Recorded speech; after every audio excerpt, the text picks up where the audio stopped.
সুধী ভক্তবৃন্দগণ, আগামী 16ই ফাল্গুন 1 মার্চ মঙ্গলবার শ্রী শ্রী শিব চতুর্দশী ব্রত। এই ব্রতের মহিমা সম্পর্কে আমরা কিঞ্চিত আজকে আলোচনা করব। স্কন্দ পুরাণে এই বিষয়ে আলোচনা করা আছে। ব্রহ্মখণ্ড উত্তরখণ্ড 3য় অধ্যায়। ঋষিগণ বলিলেন, হে সুত, আপনি নিখিল শাস্ত্রের সকল কিছু অবগত আছেন, অতএব কৃপা করিয়া শিব চতুর্দশী এবং শিবরাত্রি ব্রতের মহিমার কথা আমাদের নিকটে প্রকাশ করুন। সুত বলিলেন, হে ঋষিগণ, যদিও ধর্ম অর্থ কাম মোক্ষের জন্য শিবের ব্রত করতে হয় না, তথাপিও বৈষ্ণব দিগকেও শিবরাত্রি ব্রত করিতে হয়, কারণ ওটা সদাচার সম্পূর্ণ। সম্পদ প্রাপ্তির জন্য, অর্থ প্রাপ্তির জন্য ব্রত নয়। এই ব্রতটা বৈষ্ণবীয় ব্রত, এই জন্য বৈষ্ণব দিগকেও এই ব্রত করতে হয়, কারণ এটা সদাচার সম্পূর্ণ যুক্ত। শিবরাত্রি ব্রত পরিত্যাগ করিলে ভগবত পূজা অর্থাৎ শ্রীকৃষ্ণ পূজার ফল পাওয়া যায় না। কারণ হলো, শিবরাত্রি ব্রতটাও বিষ্ণু সম্বন্ধনীয়। বিষ্ণুর অবতার যেমন 6 প্রকারে আছে, তার মধ্যে এক অবতার হলো গুণ অবতার। সেই গুণ অবতার অনুসারে বিষ্ণুই শিব হয়েছেন।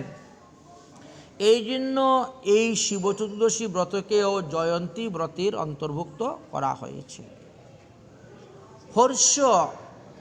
হয়শীর্ষ পঞ্চরাত্র নামক গ্রন্থেতে ভগবান শ্রীকৃষ্ণ বলেছেন, য শিব সু অহম এব, যু অহম স ভগবান শিব, না ভয়ন্তরন্তর কশ্চিদ্দা কাশো নীল যথু রিব। যেই শিব সেই আমি, যেই আমি সেই ভগবান শিব। আকাশ এবং তজ্জনিত বায়ুকে যেমন ভেদ করা যায় না, কোনো প্রকার আলাদা করা যায় না, তদ্রূপ শিব এবং আমাতেও কোনো প্রকারে ভেদ নাই। সুত বলিলেন, হে ঋষিগণ, শ্রীকৃষ্ণ হইতে শিবকে পৃথক ঈশ্বর জ্ঞানে, ভগবান ঈশ্বর জ্ঞানে যদি কেউ শিবরাত্রি ব্রত করে, তাহলে তার অপরাধ হইবে, পাপ হইবে। কখনো এইভাবে শিবরাত্রি ব্রত করতে যাবেন না যে কৃষ্ণ এক ভগবান, শিব আরেক ভগবান, অতএব তার ব্রত আমরা করতে যাচ্ছি। এইভাবে করলে অপরাধ হবে। শিবকে বিষ্ণু হইতে ভিন্ন দেবতা জ্ঞান করিয়া পৃথক ঈশ্বর জ্ঞানে শিব পূজা যে করিবে, শিবের ব্রত যে করিবে, শিবের প্রসাদ, লিঙ্গের প্রসাদ যে খাইবে, তার মহা অপরাধ হইবে। পদ্মপুরাণ উত্তরখণ্ডে লেখা আছে, শিবস্য শ্রী বিষ্ণুর ইহ গুণ নামাদি সকলম ধিয়া ভিন্ন পৈশ্য স খলৌ হরি নামাহিতকরম। যে ব্যক্তি ইহলোকে শ্রী শিব এক ভগবান, শ্রী হরি আরেক ভগবান, তাদের গুণাদি সমস্ত ভেদ বুদ্ধি দর্শন করেন, সেই ব্যক্তি হরি নামের নিকটে, নাম প্রভুর নিকটে অপরাধী হন। অর্থাৎ 10 প্রকার নাম অপরাধের মধ্যে 1 প্রকার নাম অপরাধ হয় যারা শিবকে পৃথক ভগবান বলে মনে করে পূজা করেন, আবার ভগবানের নাম গুণগানও করেন। অতএব হে ঋষিগণ, শ্রী বিষ্ণু এক ভগবান, শ্রী শিব অন্য আরেক ভগবান, এই রকম ভেদ বুদ্ধি নিয়ে কখনো শিবব্রত করবেন না, শিবকে নমস্কার করবেন না, শিবকে প্রণাম করবেন না, শিবের পূজা করবেন না। বলে যদি শৈবরা করে, বলে ওরা করে করুক, কিন্তু কোনো বৈষ্ণবদের পক্ষেই এটা কর্তব্য নয়। যারা বিষ্ণু ধর্মে দীক্ষা গ্রহণ করেছেন, যারা বৈষ্ণব, বৈষ্ণবগণ বিষ্ণু হইতে অভিন্ন জ্ঞানে শিবকে নমস্কার আদি করিবেন। কারণ মৎস্য, কূর্ম, বরাহ, নৃসিংহ আদি যেমন ভগবানের লীলা অবতার, ঠিক তেমনিভাবে শিব হলেন ভগবানের গুণ অবতার। এই রূপে অভেদ জ্ঞানে শিবকে তোমরা প্রণাম করিবে, নমস্কার করিবে, শিবের ব্রতাদি করিবে, তাহলে কোনো প্রকার দোষ হইবে না, বরঞ্চ উহা ভগবত ভক্তির সহায়ক হইবে। এই তত্ত্বকথা যদি ভালোভাবে জানতে চাও, তাহলে শ্রী চৈতন্য চরিতামৃত গ্রন্থ আপনাদেরকে দেখতে হবে। যস্তু নারায়ণ এবং ব্রহ্মা রুদ্রাদি দৈবত, শ্রী চৈতন্য চরিতামৃত গ্রন্থেতে 732 পৃষ্ঠাতে এই বিষয়ে অনেক তত্ত্বকথা আলোচনা করা আছে। চৈতন্য ভাগবতেও আলোচনা করা আছে। আমরা ক্রম অনুসারে এগুলো আস্বাদন করব।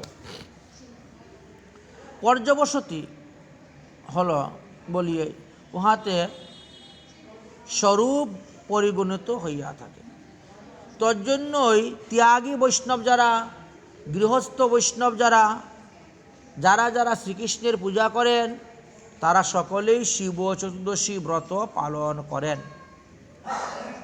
ভগবান নিজ মুখে শাস্ত্র বচনে তিনি বলেছেন, মদ্ভক্ত শঙ্কর দ্রেষী, মদ্রেষী শঙ্কর প্রিয়, উভয় তো নরকং জানত, যাবচ্চন্দ্র দিবাকর।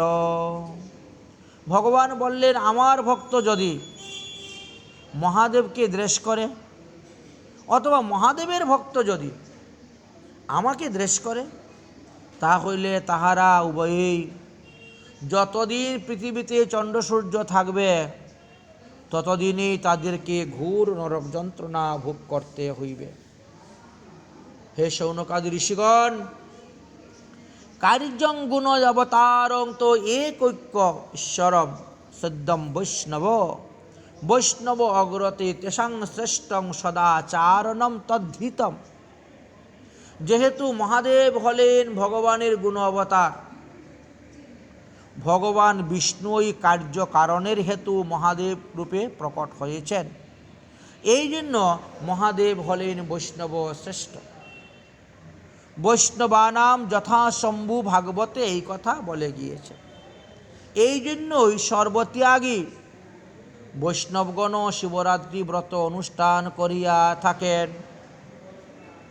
শ্রীচৈতন্য ভাগবতের অন্তলীলার দ্বিতীয় পরিচ্ছেদের 389 নং পয়ার থেকে আপনারা দেখতে পাবেন, সেখানে লেখা আছে, ভগবান শ্রীহরি বলছেন, শুনো শিব তুমি মোর নিজ দেহ সম, শুনো শিব তুমি মোর নিজ দেহ সম, যে তোমার প্রিয় সেহু হয় মোর প্রিয়তম। ভগবান শিবকে বরদান দিচ্ছেন, তোমার যে প্রিয় সে আমারও প্রিয়, আমার যে প্রিয় সে তোমারও প্রিয়। সকৃত যেইজন বলে শিব হেন নাম, সেহ কোনো প্রসঙ্গে না জানে তত্ত্বজ্ঞান।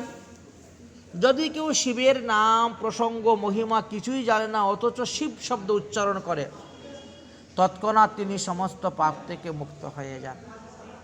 শিব শব্দের অর্থ হলো মঙ্গল, তার মঙ্গল হয়। সেই কোনো প্রসঙ্গে না জানে তত্ত্বজ্ঞান, সেই কালে সেই ক্ষণে সর্বপাপ হইতে শুদ্ধ হয়। বেদ শাস্ত্র ভাগবতে এই তত্ত্ব কয়। হেন শিব নাম শুনি যার দুঃখ হয়। অনেকে মনে করেন যে শিবব্রত আমরা করব না, শিবের ব্রত কেন করব, আমরা বৈষ্ণব, আমরা বিষ্ণু পূজা করি। হেন শিব নাম শুনে যার দুঃখ হয়, সেই জন অমঙ্গল সমুদ্রে ভাসয়। শ্রীবদনে কৃষ্ণচন্দ্র বলেন আপনে, শিবেরে না পূজে সে মুরে পূজে কেনে? যারা শিবকে পূজা করে না, শিব চতুর্দশী ব্রত করে না, তারা কেন আমার পূজা করতেছে, আমার ব্রত করতেছে? মোর প্রিয় শিব প্রতি অনাদর যার, আমার প্রিয় ভক্ত, আমার প্রতি তার ধীর শ্রদ্ধা ভক্তি, অথচ শিবের প্রতি তার অনাদর। মোর প্রিয় শিব, তার প্রতি অনাদর যার, কেমতে বা মুতে ভক্তি হইবে তাহার? তাহলে আমার প্রতি তার ভক্তি উৎপন্ন হইবে না। অতএব সর্বদা শ্রীকৃষ্ণ পূজি, তবে প্রীতিতে শিব পুজিবে অন্য দেবে। আমরা ভগবানকে পূজা করে ভগবানের প্রসাদ অন্য দেবদেবতাকে দিতে পারি। আমি তো ইহাতে আমি হইতে আমার ভক্ত বড়, ভক্তের মান রাখিতে আমি হই তৎপর। তাই শিব আমার প্রিয় ভক্ত, এত প্রিয় ভক্ত যে কমলা আমার ততটা প্রিয় নয়, লক্ষ্মী আমার ততটা প্রিয় নয়, আমার নিজ দেহ ততটা প্রিয় নয়। স্কন্দ পুরাণে লেখা আছে, প্রথমং কেশব পূজনম কৃত্বা দেব মহেশ্বরম পূজনীয় মহাভগিতম যে চন্ন সন্তি দেবতা। সর্বপ্রথমে স্বয়ং ভগবান শ্রীকৃষ্ণের পূজা করিবেন, তৎপ্রসাদী দ্রব্য নির্মাল্যাদি দ্বারা মহাদেবের পূজা করিবেন, তারপর অন্যান্যদের পূজা করতে পারেন। সমস্ত ভক্ত এবং বৈষ্ণবদের মধ্যেই মহাদেব শ্রেষ্ঠ, তাই ভগবান বলেছেন স্কন্দ পুরাণে, তা উল্লেখ আছে, কতং বা ময়ি ভক্তিং সলভ্যাতং পাপ পুরুষ যো মদিয়ং পরম ভক্তম শিবম সম্পূর্ণ জয়ন্নহি। যে আমার প্রিয় ভক্ত শিবকে যথাবিধি পূজা না করে, সে তো বৈষ্ণব দ্বেষী, সে তো মহাপাপী, মহাপাপাত্মা। সে বৈষ্ণবকে পূজা করল না, বৈষ্ণবকে সম্মান করল না, সে কি প্রকারে আমার পূজা করে আমার ভক্তি লাভ করতে পারবে? সুত বলিলেন, হে শৌনকাদি ঋষিগণ, ভগবানের প্রীতির জন্য বৈষ্ণবরা শিবরাত্রি ব্রত পালন করিয়া থাকেন। যেহেতু এত এত শাস্ত্রেতে ভগবান নিজের মুখে শিবের মহিমার, শিবের পূজার কথা বলে গেছেন, শিবকে পূজা করলে পরে ভগবান সন্তুষ্ট হন। অতএব ভগবানকে সন্তুষ্ট করার জন্যই ভগবত ভক্ত বৈষ্ণবগণ ভগবত প্রসাদী নির্মাল্যের দ্বারাই শিবের পূজা করিয়া থাকেন। শিবরাত্রি ব্রত পালন করা সকল মানুষেরই কর্তব্য। এই ব্রত ত্যাগ করা কখনো উচিত নয়।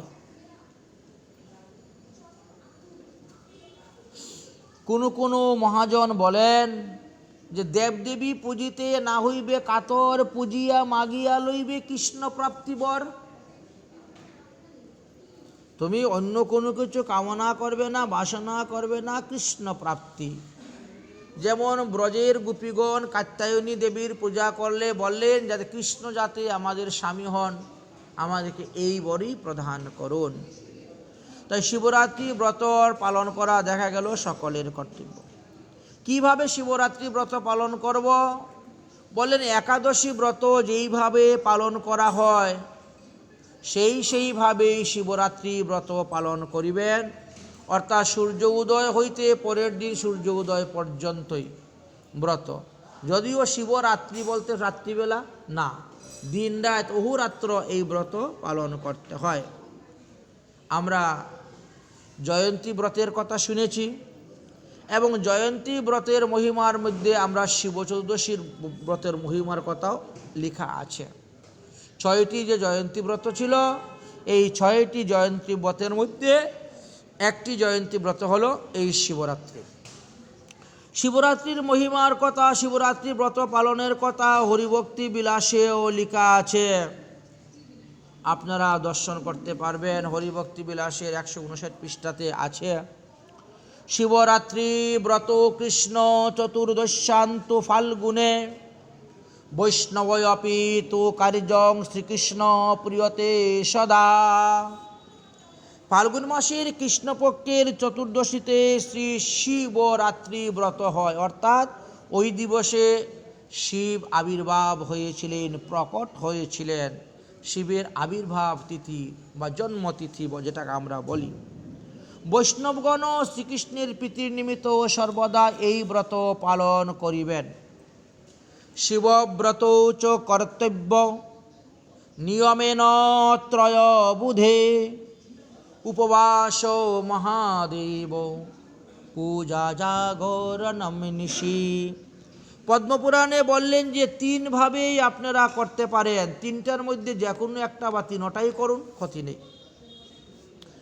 তিনটা তাহলে কী হতো? শিব চতুর্দশী দিন আপনাকে উপবাস থাকতে হবে, দ্বিতীয়ত শিবের পূজা করতে হবে, তৃতীয়ত রাত্রি জাগরণ ইত্যাদির কথা বললেন। এই তিনটি যথাবিধি অনুষ্ঠান করা সকলেরই কর্তব্য। ব্রতের নিয়ম হলো শিবরাত্রির আগের দিবসে ত্রয়োদশীতে একবার মাত্র অভিসান্ন গ্রহণ করবেন, রাত্রে কোনো কিছু আহার করবেন না। ত্রয়োদশী দিনই বেলপাতা তুলে রাখবেন। চতুর্দশী দিবসে বেলপাতা পাড়া নিষিদ্ধ আছে, যেমন দ্বাদশীতে তুলসী পাতা পাড়া নিষিদ্ধ, কার্তিক মাসে পুরা এক মাস আমলকি গাছের পাতা তোলা নিষিদ্ধ, রবিবারে দুব্বা তোলা নিষিদ্ধ। ঠিক তেমনিভাবে এই শিব চতুর্দশীতে বেলপাতা পাড়া নিষিদ্ধ, এই জন্য আগের দিন তুলে রাখতে হয়। আপনি কিছুটা জায়গা ভালো করে গোবর দিয়ে মুছে নিলেন, ধুয়ে নিলেন, ধানের খড় কুড়া কম্বল বা ইত্যাদি বিছিয়ে সংযম করে তার উপরে আপনি শয়ন করলেন, রাত্রি সহবাস করলেন। দশমী দিন রাত্রে ভূমিতে শয়ন, হ্যাঁ ত্রয়োদশী দিন, হ্যাঁ চতুর্দশী মানে ব্রতের আগের দিন সংযম। আচ্ছা, স্ত্রী সহবাস নিষিদ্ধ। শিবরাত্রিতে সারাদিন উপবাস থেকে যদি আপনার সামর্থ্য থাকে তাহলে গঙ্গা মাটি দিয়ে আপনি 4টা শিবলিঙ্গ তৈরি করবেন, 4টা মূর্তি মাটি দিয়ে গঙ্গা মৃত্তিকা দিয়ে করলেন। কারণ ওই এক এক প্রহরে এক একটার পূজা করা হবে। 4 প্রহরে 4টা পার্থিব শিবলিঙ্গ বলা হয় একে, সঙ্গে সঙ্গে করলেন, বাস। উপবাস থেকে আপনি মাটি দিয়ে 4টা শিবলিঙ্গের মূর্তি আপনি তৈরি করলেন। 4 প্রহরে 4টির পূজা, এক একটি প্রহরে এক একজন শিবের পূজা করতে হবে। প্রথম প্রহরে দুগ্ধ দিয়ে শিবলিঙ্গকে বা শিবমূর্তিকে স্নান করাইবেন, তাকে পূজা করবেন। দ্বিতীয় প্রহরে দধি দিয়ে স্নান করাইবেন, তার পূজা করবেন। তৃতীয় প্রহরে ঘৃত দিয়ে তার স্নান করাইবেন, পূজা করবেন। এবং চতুর্থ প্রহরে মধু দিয়ে স্নান করাইবেন এবং তার পূজা করবেন। এইভাবে সারা রাত্রি জেগে পূজা, নৃত্য, গীত, ভাগবত পাঠ আদির দ্বারা আপনি অতিবাহিত করবেন। পরের দিন ব্রতকথা শ্রবণ করবেন। তারপরে ব্রাহ্মণ বৈষ্ণবদিগকে ভোজন দক্ষিণা আদি দান করবেন। তারপরে আপনি স্বয়ং ব্রতের পালন করিবেন। ব্রতের উপকরণ তাহলে আমরা পেলাম গঙ্গা মৃত্তিকা, গঙ্গা মাটি, গঙ্গার জল, বেলপত্র, দুধ দই ঘি মধু, ফুল ফল ইত্যাদি। এই ব্রত পালন করলে কি হবে? বলছে ধন, অর্থ, কাম, মোক্ষ চতুর্বিধ ফল তো লাভ হবেই হবে। এই ব্রতের পরের দিন পালনের সময় যখন আসবে তখন ভগবানের প্রসাদ হাতের মধ্যে নিয়ে বলবেন, সংসার ক্লেশ দগ্ধস্য ব্রত অনেন শঙ্কর প্রসিদ সন্মুখ নাথ জ্ঞান দৃষ্টি প্রভু। এই কথা বলে পালন করবেন। শিবরাত্রি ব্রতের পালনের মহিমার কথা মৎস্য পুরাণের 95 অধ্যায়ে গিয়ে লেখা আছে। তো এক একটা পুরাণের এক এক স্থানে এক এক রকমভাবে লিখে গিয়েছেন। তো বিশেষ দ্রষ্টব্য হল শিব চতুর্দশী দিবসেও যদি 2 দণ্ডের বেশি ত্রয়োদশী থাকে, তবে ওই চতুর্দশীতে ব্রত উপবাস করিবেন না। তৎপর দিবস চতুর্দশী সংযুক্ত অমাবস্যাতে ব্রত করতে হয় এবং তারপর অমাবস্যার মধ্যেই ব্রতের পালন করিতে হয়, কারণ প্রতিপদে পালন করা নিষিদ্ধ আছে। তো এরকম আমাদের যুগ পড়ে নাই, যাই হোক, তবুও জেনে রাখা ভালো। হ্যাঁ, কখনো কখনো পড়ে, অস্বাভাবিক কিছু নয়, কখনো কখনো তিথি কারণে পড়ে যায়। সেটা আলাদা হতে পারে। এইভাবে আর কি বললেন যে সপ্তমী যুক্তা যেমন অষ্টমী ব্রত করা নিষিদ্ধ, দশমী যুক্তা যেমন একাদশী ব্রত করা নিষিদ্ধ, ঠিক তেমনিভাবে ত্রয়োদশী সংযুক্ত শিব চতুর্দশী ব্রত করাও নিষিদ্ধ আছে। তার প্রমাণ হরিভক্তি বিলাসে পরিষ্কারভাবে বর্ণন করে গিয়েছেন। মাগাসিতং ভূতদ্দিনাহি রাজন্নপতি যুগং যদি পঞ্চদশাঃ জয়া প্রযুক্তাং নজাতু কার্যম সিদ্ধস্য রাত্রিং প্রিয় কৃষ্যতি বসহ। মাঘের শেষে অথবা ফাল্গুনের প্রথমে, পরে এটা ফাল্গুন কৃষ্ণপক্ষ চতুর্দশী, সেই দিন যদি অমাবস্যা সংযুক্ত হয়, তাহলে ওই দিবসে শিবরাত্রি ব্রতর আরও বিশেষ মহিমা আছে। এই রূপে তিথি বিশেষে শিবের পূজার বিশেষ বিশেষ মহিমার কথা শাস্ত্রে বর্ণন করেছেন। তবে কখনো ত্রয়োদশী সংযুক্ত চতুর্দশীতে ব্রত করিবেন না, এটা আমাদের স্পষ্টভাবে বর্ণন করে গেলেন। শ্রী চৈতন্য চরিতামৃতের 18 পরিচ্ছেদে টিকার মধ্যে এই শিব পূজার মহিমার কথা বর্ণন করা আছে। আর হরিভক্তি বিলাসের প্রথম বিলাসের 73 নং শ্লোকের মধ্যে ব্যাখ্যা করা আছে। সৌরবা বৈষ্ণব বান্য অন্য দেবতান্তর পূজক ন পূজা ফলমাপনতি শিবরাত্রি বহির্মুখ। যদি কোনো মানুষ সূর্যের উপাসক হয়ে থাকে, সূর্য পূজা করে, যদি কেউ বিষ্ণু উপাসক হয়ে থাকেন, বিষ্ণু পূজা করেন, বা যদি কেউ অন্যান্য দেবদেবীর উপাসক, অন্যান্য দেবদেবীর মন্ত্রে দীক্ষিত অন্যান্য দেবদেবীর পূজা করে থাকেন, তারাও যদি শিব চতুর্দশী ব্রত না করেন, তাহলে যতদিন পর্যন্ত শিব চতুর্দশী ব্রত করবেন না, ততদিন পর্যন্ত তারা তাদের পূজার ফল পাবে না। এই জন্যই শিবব্রতটা সকলেরই পালন করা কর্তব্য। তবে একটি কথা সকলকে মনে রাখতে হবে, সেটা হলো বিষ্ণুর নৈব দিতাং অন্নম, যা কিছু দিবেন ভগবানকে নিবেদন করে সেটাই দিবেন, এটা মনে রাখতে হবে। বিষ্ণুর নিবেদিতং অন্নম ষষ্ঠাব্য সর্বদেবতা পিতৃভ্যশ্চাপি তদ্জ্ঞেয়ম তদান্নন্তার কল্পয়ে।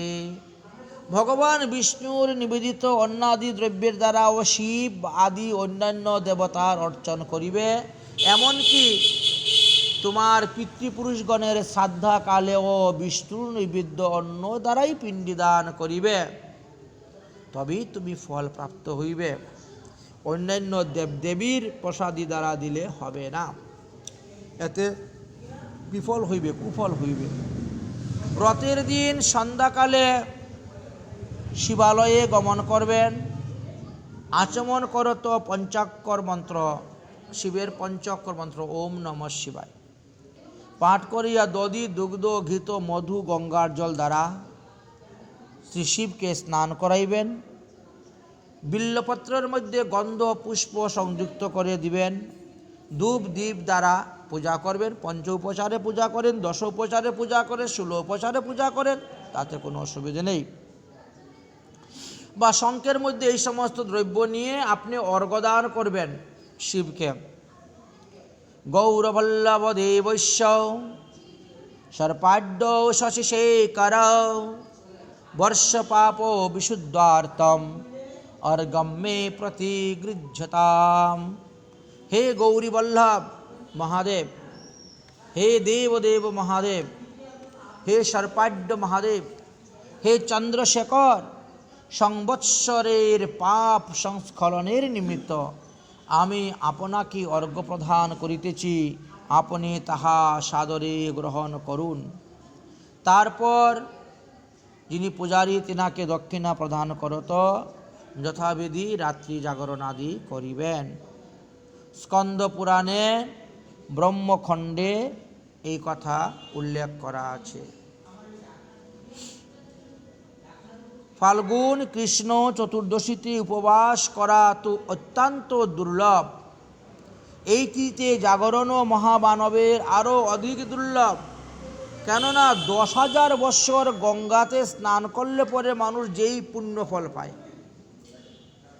10,000 বৎসর গঙ্গার জলে স্নান করলে মানুষ যেই পুণ্য ফল পায়, শিবরাত্রির দিন একটা বেলপাতা শিবের মস্তকে চড়াইলেই তিনি সেই পুণ্যফল লাভ করতে পারেন। জানি জানি চ পুণ্যানি লীনানাহি যুগে যুগে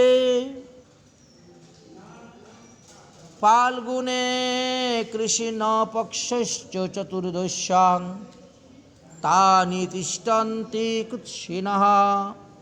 প্রত্যেক যুগে যুগে কিছু যুগধর্ম পরিবর্তন হয়, কিছু কিছু পুণ্যকর্মগুলা লুপ্ত হয়ে যায়। সেই সমস্ত পুণ্যকর্মগুলা এই ফাল্গুন মাসের কৃষ্ণপক্ষের চতুর্দশীতে এসে উদয় হয়, উপস্থিত হন। তাই বৈশিষ্ট্য মুনি এই শিবচতুর্দশী ব্রতের প্রশংসা বর্ণন করতে গিয়ে বললেন, যারা এই চতুর্দশীতে ব্রত থাকেন, উপবাস থাকেন, ভগবত পূজা করেন, নাম সংকীর্তন করেন, গীতা ভাগবত আদি পাঠ করেন, অন্যান্য যুগের যে সমস্ত পুণ্য কর্মগুলা লুপ্ত হয়ে গিয়েছে সেই সমস্ত কর্মের পুণ্যফলও তারা লাভ করিতে সমর্থন হন।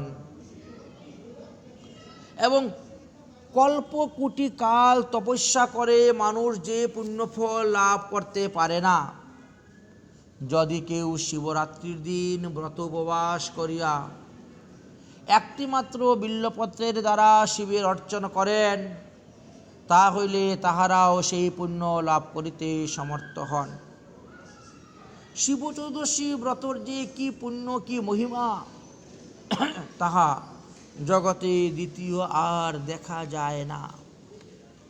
এই কথা গোপনীয় হইলেও করুণা করিয়া মহামুনি গৌতম এই জগতে তিনি প্রকাশ করেছিলেন। এই বিষয়ে একটি উপাখ্যান আছে শ্রীমদ্ ভাগবত মহাপুরাণের নবম স্কন্দের নবম অধ্যায়ের 18 নম্বর শ্লোকেতে। সৌদাস বা মিত্রসাহ নামক ইক্ষ্বাকু বংশে এক রাজার, তিনি পরম ধার্মিক ছিলেন। তার স্ত্রীর নাম ছিল দময়ন্তী। বিবাহিত জীবনে তিনি বহু বৎসর কাল নিঃসন্তান ছিলেন। একদা রাজা মিত্রসাহ পিতৃপুরুষের উদ্দেশ্যে শ্রাদ্ধাদি ক্রিয়া করার জন্য তিনি বনে গমন করেছিলেন। শুকনো কাষ্ঠ, সৌমিদ, ফল মূল, কুশাদি সংগ্রহ করবেন। বনের মধ্যে প্রবেশ করার পর দৈবক্রমে তিনি একটা ঘুর পিচাসকে দেখতে পান। তৎক্ষণাৎ তিনি ধনুতে বাণ যোজন করিয়া ওই পিচাস, ওই নিশাচরকে তিনি বধ করলেন। কিন্তু ওই নিশাচরের ছোট ভাই সে দূর থেকে তাহা দর্শন করে বুঝতে পারল এই রাজার শরীরে প্রচণ্ড শক্তি, এই বলবান রাজাকে আমি যুদ্ধ করে পরাজয় করতে পারবো না, তবে কলে কৌশলে আমি তাকে পরাজয় করব, আমার ভাতৃহত্যার প্রতিশোধ আমি নিবই নিব। ওই নিশাচর বহু রূপ ধারণ করতে পারতেন। তাই তিনি ভাতৃহত্যার প্রতিশোধ নেওয়ার জন্য ওই নিশাচর খুব উত্তম ব্রাহ্মণ রূপ সেজে রাজার নিকটে এসে উপস্থিত হয়েছেন। মহারাজ, আমি বড় দিন দারিদ্র ব্রাহ্মণ, আমি একজন উত্তম পাকশী, উত্তম উত্তম দ্রব্য রান্না করতে পারি, ভালো রান্না করতে পারি। আমার সংসার একেবারেই চলছে না। যদি কৃপা করে আপনার রাজবাড়িতে আমাকে একটু রন্ধনের কার্যের সুযোগ দেন, তাহলে আমার পরিবারটা বাঁচবে, না হলে পরিবারে সব না খেয়ে মারা যাবে। রাজা এক কথায় রাজি হয়ে গেলেন, তাকে নিয়ে গেলেন এবং তাকে রান্নার কাজে লাগালেন। এত উত্তম উত্তম রান্না করে রাজাকে সেবা করাতে লাগলো যে রাজা নিজে মোহিত হয়ে গেলেন তার হাতে রান্না খেয়ে। একদিন তিনি বললেন, হে ব্রাহ্মণ ঠাকুর, তুমি তো বেশ উত্তম উত্তম রান্না করতে পারো, তো আগামীকালও খুব ভালো করে রান্না করবে। আমি আমার গুরুদেবকে নিমন্ত্রণ দিব, তিনি আসবেন, তিনি সেবা গ্রহণ করবেন। তুমি একটু পায়ে পরিষ্কার করে সুন্দরভাবে সব কিছু করবে। আচ্ছা, ঠিক আছে। রাজা এই কথা বলে ওনার গুরুদেব বৈশিষ্ট্যকে উনি নিমন্ত্রণ দিয়েছেন। আমি একজন উত্তম পাকশী এনেছি, ব্রাহ্মণ, খুব ভালো রান্না করেন, অতএব আপনি আগামীকাল আসবেন, সেবা গ্রহণ করবেন। এদিকে নিশাচর চিন্তা করলো, আমি তো বাস্তবে ব্রাহ্মণ নয়, আমি ব্রাহ্মণের রূপ ধারণ করে এসেছি রাজাকে মারার জন্য, আমার ভাতৃহত্যার প্রতিশোধ নেওয়ার জন্য। তো আজকে যখন তার গুরুদেবকে নিমন্ত্রণ দিয়েছে, উনি এসে প্রসাদ পাবেন, তা আজকে এই সুযোগেই আমি একটা অপকর্ম করি। সামনে দিয়ে দরজা বন্ধ করে জানলা দিয়ে চলে গেছে জঙ্গলে। একটা মানুষকে মেরে মানুষের মাংস এনে ওটাকে রান্না করে সব কিছু রান্নার মধ্যে দিয়ে কাপড় দিয়ে ঢেকে রেখে দিয়ে চলে গেছে। রাজা এই খবর কিছুই জানেন না। বৈশিষ্ট্য মুনি এসে উপস্থিত, গুরুদেব এসেছেন। তাই মিত্রসহ রাজা গুরুদেবের হাত পা ধুইয়ে অর্চন করে আরতি করে ঘরে নিয়ে বসিয়েছেন। ভালো মন্দ অনেক কথা আলোচনা করার পরে বলছেন, যান, রান্নাঘরে সব সাজানো আছে, আপনি নেন, ভোগ লাগান, প্রসাদ গ্রহণ করুন। তিনি যখন গিয়া কাপড় খুলেছেন, আরে কোনোটার মধ্যে মানুষের হাত, কোনোটার মধ্যে পা, কোনোটার মধ্যে আঙ্গুল। একই রাজা, আমি কি রাক্ষস নাকি? আমি কি মানুষের মাংস খাওয়ার জন্য তুমি আমাকে নিমন্ত্রণ করেছ? এইসব রান্নার মধ্যে এইগুলো কি? আরে দুষ্ট রাজা, যাও, আমি তোমাকে অভিসম্পাদ দিলাম, তুমি 12 বৎসরের জন্য রাক্ষস হয়ে যাও। রাক্ষসের খাবার তুমি এনে আমাকে দিয়েছ, তুমি রাক্ষস হয়ে যাও। রাজা মিত্রসহ বলছেন, গুরুদেব, আমি তো এই ব্যাপারে কিছুই জানি না। কোথায় গেল আমার রসইয়া, কোথায় ব্রাহ্মণ পাচক? আর কোনো খবরই নেই। বিনা কারণে আপনি আমাকে এত বড় অপরাধ দিয়ে দিলেন, 12 বৎসরের জন্য আমি রাক্ষস হব। সেও রাগের মাথায় হাতে জল নিয়েছে, গুরুদেবকে অভিসম্পাদ দিয়ে দিবে। স্ত্রী মদয়ন্তী তাড়াতাড়ি দৌড়ে আসছেন, দময়ন্তী দৌড়ে আসছেন, সর্বনাশ, এই কাজ করতে যেও না, ঈশ্বর যা করে সব মঙ্গলের জন্যই করে, অতএব তুমি গুরুদেবকে অভিশাপ দিতে যেও না। আরে 12 বছরে তো রাক্ষস থাকবে, তারপরে তো তুমি আবার মানুষ হয়ে যাবে। কিন্তু যদি গুরুদেবকে অভিসম্পাদ দেও, তাহলে তোমাকে কত হাজার বছর, লক্ষ বছর, কোটি বছর নরক ভোগ করতে হবে। তারপর ঠিক আছে বলে, আমি যে রাগের মাথায় হাতের মধ্যে জল নিয়ে নিলাম, এই জল কি করব? বলে, ওটা তোমার পায়ের মধ্যে ফেলে দাও। নিজের পায়ের মধ্যে যখন ফেলে দিলেন মিত্রসহ, তখন পা দুইটা পুড়ে ছাই হয়ে গেল। এই জন্য ভাগবতে লেখা আছে, কলমশপদ রাজা। রাজা কলমশপদ। স্ত্রী বললেন, তুমি তাড়াতাড়ি এখন বায়ুবেগে যে ঘোড়া ছুটে, সেই ঘোড়ার উপরে উঠে তুমি পালাও, আর তুমি রাক্ষস হয়ে গেলে তো চিনবে না, আমাদেরকে ধরে খেতে শুরু করে দিবে। এমন ঘুর জঙ্গলে যাও যেখানে কোনো মানুষ টানুষ থাকে না, ওখানে গিয়ে রাক্ষস হয়ে থাকো, বনের পশু খাও, খেয়ে বেঁচে থাকো, 12 বছর পরে তোমার পাপ মুক্ত হয়ে যাবে, তুমি চলে আসবে। ঠিক আছে। তো এইভাবে এই রাক্ষস স্ত্রীর কথা অনুসারে তিনি রওনা হয়েছিলেন এবং একটা বায়ুবেগে চলে ঘোড়ার মধ্যে উঠে তিনি চলতে শুরু করলেন। এইভাবে চলতে চলতে গভীর বনেতে গিয়ে উপস্থিত হলেন। রাত্রি প্রভাত হয়ে গেল। পরের দিন সূর্য উদয় হতে হতে তিনি ভয়ঙ্কর রাক্ষস হয়ে গেলেন। এই রাক্ষস দেহ প্রাপ্ত হওয়ার পর তিনি বনের মধ্যে জীবগুলাকে হত্যা করে খেতে শুরু করেছেন। দৈবক্রমে একদিন এক ব্রাহ্মণ কুমার, মুনি কুমার, নতুন বিবাহ করে স্ত্রীকে সঙ্গে করে নিয়ে এই বনপথ দিয়ে রওনা হয়েছেন। আর ওই রাক্ষস ক্ষুধায় কাতর হয়ে তিনি ওই ব্রাহ্মণকে ধরেছেন খাওয়ার জন্য। তখন সেই নববধূ বলছেন, হে রাক্ষস, তুমি তো রাক্ষস নয়, তুমি মিত্রসাহ নামক রাজা, তুমি সূর্য বংশের রাজা, ইক্ষ্বাকু বংশের রাজা, তুমি আমার স্বামীকে কখনো ভক্ষণ করিও না। এ ব্রাহ্মণ বধ মহাপাপ, পৃথিবীতে অনেক কিছু তোমার খাওয়ার জন্য আছে, অতএব তুমি তাকে ত্যাগ করো, তুমি আমার কথা শোনো। কিন্তু তিনি ক্ষুধায় কাতর রাজা, হিতাহিত জ্ঞান না করে ওই ব্রাহ্মণেরই ঘাড় মটকিয়ে খেয়ে নিলেন। ব্রাহ্মণী তখন ওই স্বামীর সমস্ত অস্থিগুলাকে একত্র করে চিতার মধ্যে সাজালেন, সাজিয়ে চিতার মধ্যে উঠলেন। উঠে ওই রাক্ষস সৌদাস রাজাকে অভিসম্পাদ দিলেন, হে রাজন, যেদিন তুমি তোমার স্ত্রীতে গমন করবে সেই দিন তোমারও মৃত্যু হইবে। এইভাবে অভিসম্পাদ দিয়ে তিনি মারা গেলেন। এদিকে কলমশপাদ রাজা এইভাবে রাক্ষসজনী প্রাপ্ত হয়ে তিনি ভ্রমণ করতে শুরু করলেন।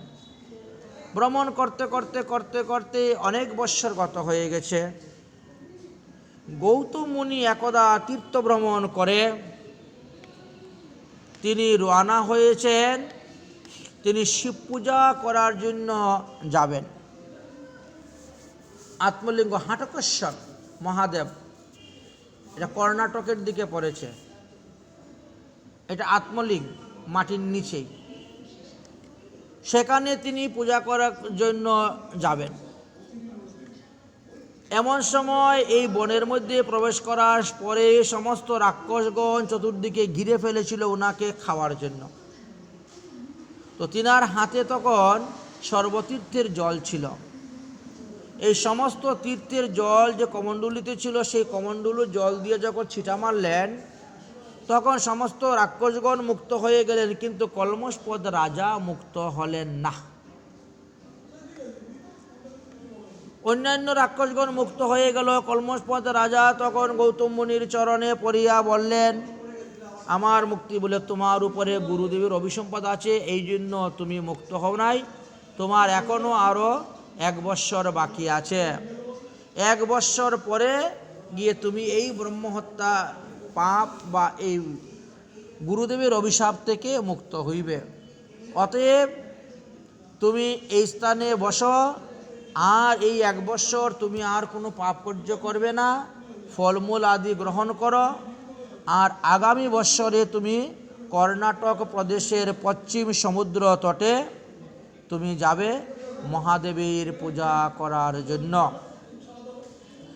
সেই স্থানে মহাদেবের পূজা করবে এবং তুমি ওই পাপ থেকে মুক্ত হয়ে তুমি গৃহেতে গমন করবে। এই যে রাক্ষস দেহ প্রাপ্ত হওয়ার পর তুমি যে যে পাপ করেছ, সেই সমস্ত পাপ থেকে তোমার মুক্তি লাভের একমাত্র উপায়ই হলো এইটি। ওটা মহাবল নামক শিবলিঙ্গ। এই শিবলিঙ্গ মহাদেবের তপস্যা করেছিলেন রাবণ। রাবণ তপস্যা করে এই শিবলিঙ্গ প্রাপ্ত হয়ে সেটাকে নিয়ে তিনি রওনা হয়েছিলেন লঙ্কায় যাবেন। কিন্তু কর্ণাটকে যাওয়ার পরেই শিবলিঙ্গ এত ভারী হয়ে গেল, রাবণ আর চলতে পারছেন না। এই জন্য সেই স্থানে তিনি রেখে দিয়েছিলেন সমুদ্রের তটে। রেখে বিশ্রাম করে আবার যখন তুলতে গেলেন, আর তো উঠতেছে না। সেই থেকেই সেইখানে পড়ে আছে। মহাদেব বললেন যে তুমি প্রতিদিন বহুবার সমুদ্র পারাপার করতে পারো, অতএব তুমি এই স্থানে এসে আমার পূজা করবে। আমি ভারতবর্ষ ত্যাগ করে অন্যত্র যেতে চাই না। সেই থেকেই ভারতের কর্ণাটক প্রদেশের পশ্চিম সমুদ্র তটে গোকর্ণ তীর্থেতে এই মহাবল নামক শিবলিঙ্গ অবস্থান করতেছে। তুমি সেই স্থানে যাবে এবং এই শিবলিঙ্গের পূজা করবে, তাহলে তুমি ব্রহ্মহত্যা গোহত্যা থেকে আরম্ভ করে যত প্রকার পাপ আছে সমস্ত প্রকার পাপ থেকে তুমি মুক্তি লাভ করতে পারবে। এই কথা বলিয়া গৌতম মুনি তিনি প্রস্থান করিলেন এবং গৌতম মুনি সেখানে গিয়ে তিনি পূজা করলেন শিবলিঙ্গের, যাকে আত্মলিঙ্গ বলা হয়। শিবের আত্মলিঙ্গকে পূজা করলেন। এই আত্মলিঙ্গ পূজার জন্য ব্রহ্মা ইন্দ্র দেবতারা প্রতি বৎসর আসেন। রম্ভা, দধিচি, মেনকা, পূর্ণচিতি, তিলোত্তমা, উর্বশী আদি সুর নায়িকাগণ মহাবল শম্ভুর সম্মুখে নৃত্য করিয়া থাকেন, পূজা করিয়া থাকেন। বৈশিষ্ট্য, কশ্যপ মুনি, বিশ্বামিত্র মুনি, জৈমিনী, ভরদ্বাজ, অঙ্গিরা প্রভৃতি অনেক অনেক মুনিগণ ঋষিগণ প্রতি বৎসর শিবচতুর্দশী ব্রত করার জন্য এই গোকর্ণ ক্ষেত্রেতে আসিয়া উপস্থিত হন এবং মহাবল শম্ভুর পূজা করিয়া থাকেন। এই মহাবল শম্ভুর পূজার প্রভাবে ব্রহ্মহত্যা, ভূতদ্রোহী, শট, গুণহীন, দুরাচার, দুঃশীল, কৃপণ, লব্ধ, ক্রূর, খল, চোর, অতিকামী ব্যক্তিগণ সবাই সমস্ত পাপ থেকে উদ্ধার হয়ে যান, মুক্ত হয়ে যান এবং দেহান্তে তারা রুদ্রলোক প্রাপ্ত হন। এই বিষয়ে একটি বিশেষ উপাখ্যান আছে। সেই উপাখ্যানের কথা আমরা আগামীকাল আলোচনা করব। আজকের মতন শিব মহিমার কথা আমাদের এখানেই বিশ্রাম। যদকরম পদবষ্টং মাত্রাহীনশ্চ যদ্ভবেৎ তৎসর্বকমতম দেবং প্রসিদ্ধং পরমেশ্বরম। সর্বভবন্তু সুখিনঃ সর্বে সন্তু নিরাময়া সর্বভদ্রাণি পশ্যন্তু মা কশ্চিৎ দুঃখভাগ্ ভবেৎ। ওম শান্তি, ওম শান্তি, ওম শান্তি।